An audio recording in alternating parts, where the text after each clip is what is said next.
पूर्वी लद्दाख सीमा पर भारत और चीन में चल रहे तनाव के बीच दोनों देशों के विदेश मंत्रियों ने आज मुलाकात की। मॉस्को में भारत के विदेश मंत्री एस जयशंकर ने चीन के विदेश मंत्री वांग यी से शंघाई कोऑपरेशन ऑर्गेनाइजेशन यानी एससीओ की बैठक से अलग तनाव को लेकर चर्चा की। एलएसी पर दोनों देशों के बीच तनाव चरम पर है। चीन ने अपनी सेना तैनात की हुई है। इससे पहले रक्षा मंत्री राजनाथ सिंह ने भी चीन के रक्षा मंत्री वेई फेंघे से मुलाकात की थी, जो बेनतीजा रही। चीन ने बैठक के बाद भारत और सीमा के बीच खराब हुए संबंधों का जिम्मेदार भारत को ठहरा दिया था। भारत और चीन में चल रहे विवाद के बीच पूर्वी लद्दाख में अहम चोटियों पर भारतीय सेना ने नियंत्रण कर लिया है। पैंगोंग झील के उत्तरी किनारे यानी फिंगर एरिया की कई अहम चोटियों पर भारतीय सेना ने कार्रवाई करते हुए नियंत्रण कर लिया है। अब पैंगोंग के उत्तरी दक्षिणी दोनों किनारों पर भारतीय सेना मजबूत स्थिति में है। लाइन ऑफ एक्चुअल कंट्रोल यानी एलएसी पर तनाव कम करने के लिए जल्द ही भारत और चीन के बीच कमांडर स्तर की बातचीत होगी। बातचीत की तारीख का ऐलान अभी नहीं हुआ है। इस बातचीत में भारत का प्रतिनिधित्व 14 कॉर्प्स के लेफ्टिनेंट जनरल हरिंदर सिंह करेंगे। इस बीच विदेश मंत्रालय ने कहा है कि भारत सीमा विवाद का शांतिपूर्ण हल चाहता है।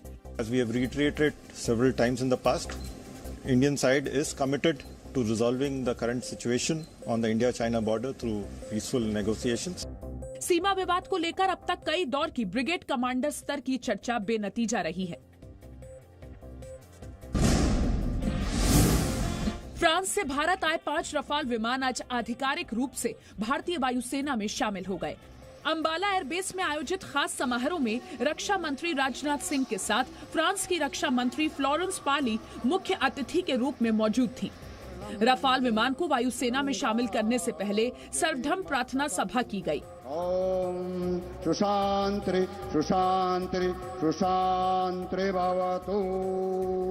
रक्षा मंत्री राजनाथ सिंह ने कहा कि भारत की संप्रभुता पर नजर गड़ाने वालों के लिए रफाल कड़ा संदेश है। इनका इंडक्शन पूरी दुनिया, खासकर हमारी संप्रभुता की ओर उठी निगाहों के लिए एक बड़ा और कड़ा संदेश है। हमारी सीमाओं पर जिस तरह का माहौल हाल के दिनों में बना है, या मैं सीधा कहूं कि बनाया गया है, उनके लिहाज से यह इंडक्शन बहुत ही अहम है। रक्षा मंत्री राजनाथ सिंह ने भारत और फ्रांस के बीच रणनीतिक भागीदारी को मजबूत बताया। वहीं फ्रांस की रक्षा मंत्री ने कहा कि भारत और फ्रांस दोनों देश रक्षा संबंधों में एक नया अध्याय लिख रहे हैं।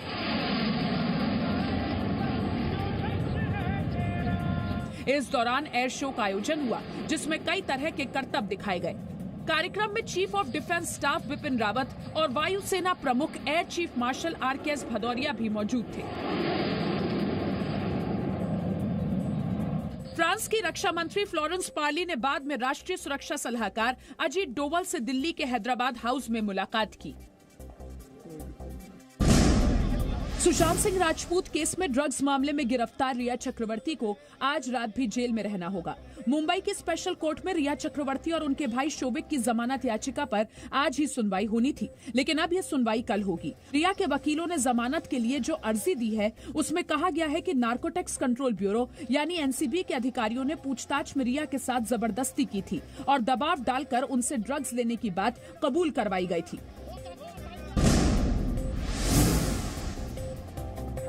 प्रधानमंत्री नरेंद्र मोदी ने आज प्रधानमंत्री मत्स्य संपदा योजना की शुरुआत की। इस मौके पर बिहार में मछली पालन और पशुपालन सेक्टर के लिए कई बड़े ऐलान भी किए गए। प्रधानमंत्री मोदी ने कहा कि इस योजना का मकसद नीली क्रांति के माध्यम से देश में मत्स्य पालन क्षेत्र का विकास करना है। इस योजना के तहत अलग अलग सब्सिडी की राशि बैंक खाते के माध्यम से दी जाएगी। प्रधानमंत्री ने किसानों के प्रत्यक्ष उपयोग के लिए एक व्यापक नस्ल सुधार बाजार और सूचना पोर्टल ई गोपाला ऐप को भी लॉन्च किया।